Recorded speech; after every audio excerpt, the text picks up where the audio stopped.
In 1962, Brian Epstein walked in my office with a record of this group called the Beatles, which I thought was such a stupid name.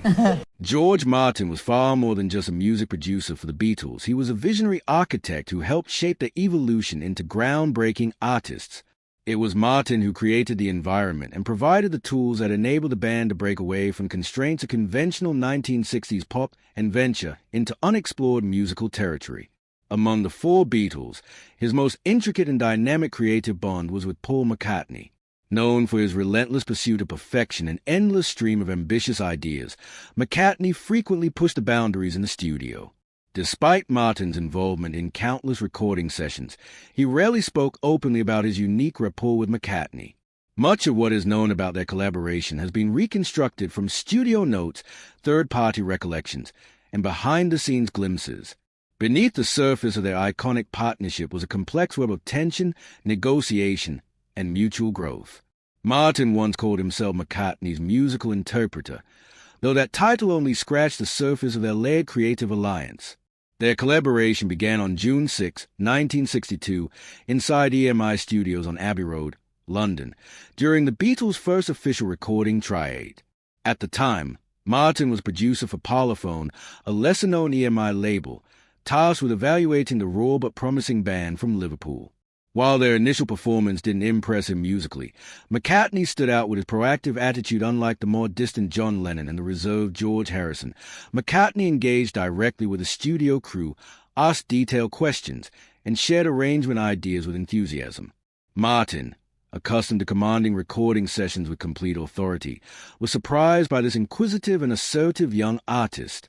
From the beginning, creative disagreements emerged, especially regarding song choices. Martin criticized the simplicity of Love Me Do, but McCartney stood his ground. Compromises followed, the tempo was adjusted, and the harmonica was moved to the intro, bringing the track closer to Martin's vision. Surprisingly, the song became a commercial hit, prompting both men to reassess their initial doubts about one another. One of Martin's early significant contributions to the Beatles' success was advocating for a drummer change. He felt Pete Best wasn't the right fit and suggested Ringo Starr instead. Though this caused internal friction, Martin believed it was necessary for the group's long-term cohesion. McCartney was initially reluctant but eventually agreed, marking the start of a more unified and focused lineup. Martin also regularly recorded his impressions after studio sessions, many of which highlighted McCartney's exceptional command of musical detail and maturity beyond his years. Reflecting on their early days, Martin once remarked, "Paul was the only one who insisted I justify why something wouldn't work." Their intellectual tug-of-war led to numerous debates over tempo, key, and production techniques. Yet it was through these creative clashes that respect and trust grew. Their relationship wasn't grounded in similarity or friendship, but in a shared understanding that each brought something vital to the table. Over time, their roles crystallized not as competitors, but as collaborators whose strengths complemented one another. Between 1965 and 1967, Martin and McCartney's partnership reached new heights. With albums like Rubber Soul, Revolver, and Sgt. Pepper's Lonely Hearts Club Band, they didn't just ride the wave of the Beatles' fame, they redefined pop music itself. The band had transitioned from a live act to a studio-centered creative powerhouse, and central to that transformation was the evolving dynamic between McCartney and Martin. No longer bound by rigid hierarchies, they operated as creative equals, blending technical expertise with bold imagination.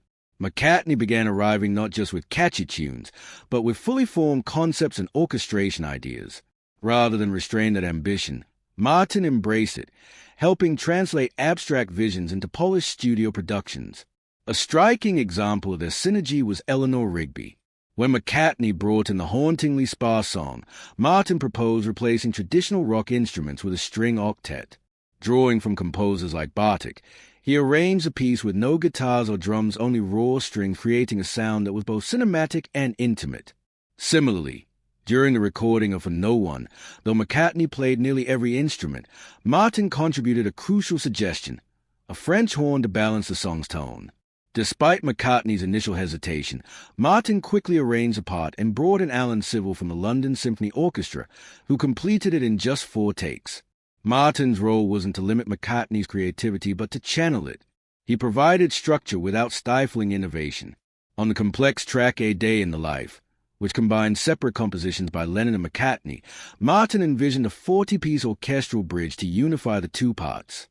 The recording session was dramatic, with musicians in masks and costumes, and Martin meticulously managed volume and tape speed to ensure the final chord lingered clearly for nearly a minute. During this experimental era, McCartney and Martin functioned as complementary forces, one suggesting wild ideas, the other evaluating and refining them. Disagreements were frequent but rarely personal. When McCartney proposed using reverse tape effects in Rain, Martin didn't reject the idea outright. He requested a test version, which McCartney produced, leading to the effect's purposeful inclusion. Still, their process wasn't always smooth. McCartney's creativity could be spontaneous and chaotic, often arriving at the studio with half-formed sketches and expecting swift arrangements. Martin had to balance flexibility with discipline, ensuring that the end result remained cohesive and innovative.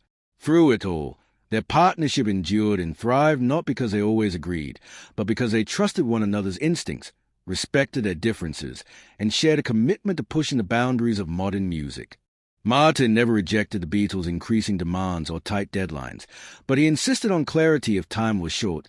The arrangements had to be simplified. This understanding became an unspoken rule between him and the band, blending instinct with discipline. This period represented a peak in the Beatles' musical evolution and highlighted a new model for the producer's role, not just a technical facilitator, but a creative collaborator who helped turn ideas into finished works. Rather than imposing his own vision, Martin helped shape McCartney's raw ideas into structured, polished songs. Their success came not from similarity, but from leveraging their differences. As McCartney assumed more of a leadership role, the line between collaboration and control began to blur. This shift marked the beginning of what some have called a quiet unraveling. The White Album, ambitious and sprawling at 30 tracks, was a product of increasingly fragmented efforts, with each Beatle working more independently. Martin, once the unifying force behind their studio sessions, found himself on the periphery, often recording with individual members with little notice. McCartney, tightening his grip on the creative reins, would arrive with complete arrangements, direct sessions solo, play multiple instruments, and even bypass Martin altogether. Tracks like Martha My Dear were recorded without the other Beatles. Though Martin remained publicly diplomatic, he later admitted, "They weren't really a band anymore, and I wasn't really their producer." Tensions escalated when engineer Jeff Emmerich abruptly quit after a fraught session in which McCartney, dissatisfied with the bass mix and with Lennon and Harrison absent, demanded a redo. Martin didn't intervene. It was a signal that the collaborative spirit had deeply eroded. The atmosphere in the studio mirrored the group's internal fractures, as creative and managerial disputes surfaced. McCartney, determined to push forward, increasingly acted as a de facto solo producer rather than a bandleader. Martin's influence diminished, though occasional moments of synergy remained, like Lennon's impromptu piano intro for Ibla Die, Ubla Day, which McCartney accepted instantly and Martin swiftly finalized. But these were exceptions. Martin had minimal involvement in the Let It Be project, a clear indication of the growing disconnect. As the film and recording spiraled creatively, control passed to external hands, including Phil Spector, whose lush orchestration particularly upset McCartney. Feeling the heart of the long and winding road had been lost, he confided in Martin, saying it no longer felt like his song. Martin replied pointedly, "Well, Paul, you handed it off to someone else." Though he spoke without bitterness, Martin quietly declined further Beatles-related work, recognizing that the partnership had run its course. Yet, while fans speculated whether McCartney and Martin could ever reunite creatively, something unexpected happened. Free from the shadow of the Beatles, they began working together again, this time as independent artists.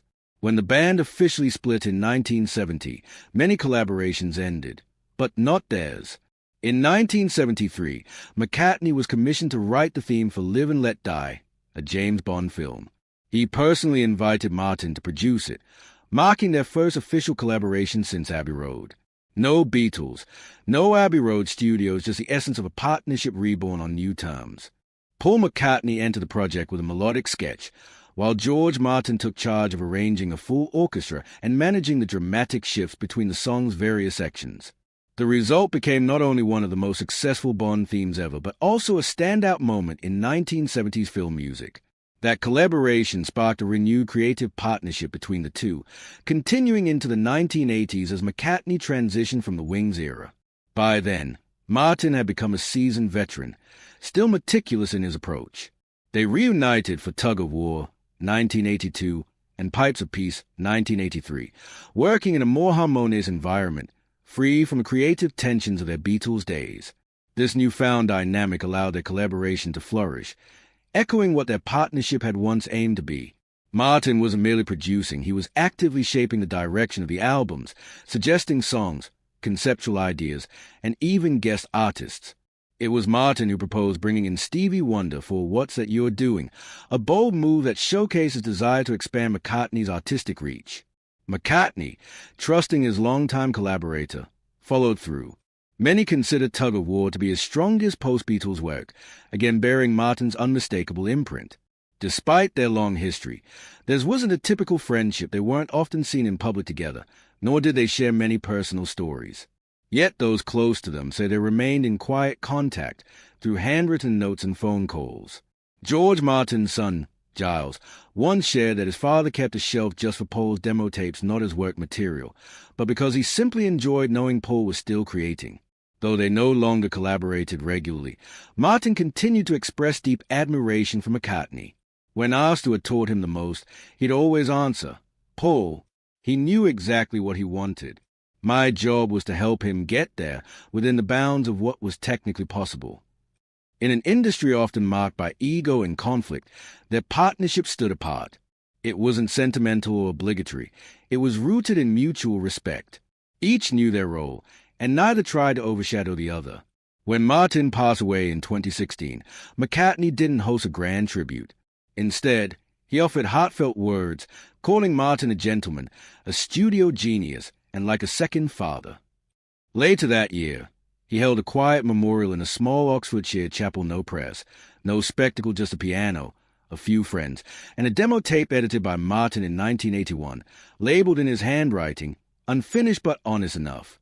Since Martin's death, McCartney has spoken of him more frequently not in rehearsed tributes, but as part of his creative language. Whether discussing orchestration or sound layering, he often references Martin's lessons. In 2022, McCartney told Giles that he sometimes hears George's voice during songwriting asking, "Is this for the music, or are you trying to prove something?"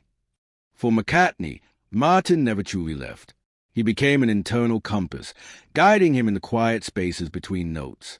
That thoughtful influence only grew as McCartney faced the rise of new technologies like AI. In 2023, while testifying before the UK Parliament, McCartney voiced ethical concerns about using AI to mimic deceased artists. When asked if AI could ever bring back George Martin, he replied, "Absolutely not. We shared long stretches of silence that said more than words. No machine can understand what those silences meant."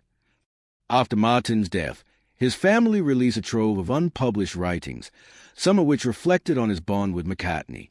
In one undated note, Martin admitted, working with Paul wasn't always easy, but said the tension kept him sharp. "I handled the orchestration, but he gave it meaning," he wrote in another, more poetic line. There was no formal goodbye between them, but McCartney's reflections continue to carry emotional weight. Likewise, Martin's handwritten notes about Paul reflect a connection that transcended labels like friend or collaborator. It was a bond built on mutual respect and complementary strengths, McCartney chasing inspiration with artistic freedom, and Martin grounding it with structure and precision. Even when their creative paths diverged, they never lost sight of each other's importance. Today, Martin's influence still lingers for McCartney, not through technology, but through the discipline, emotion, and silence that define their work. Their partnership remains a model of what creative synergy can truly be.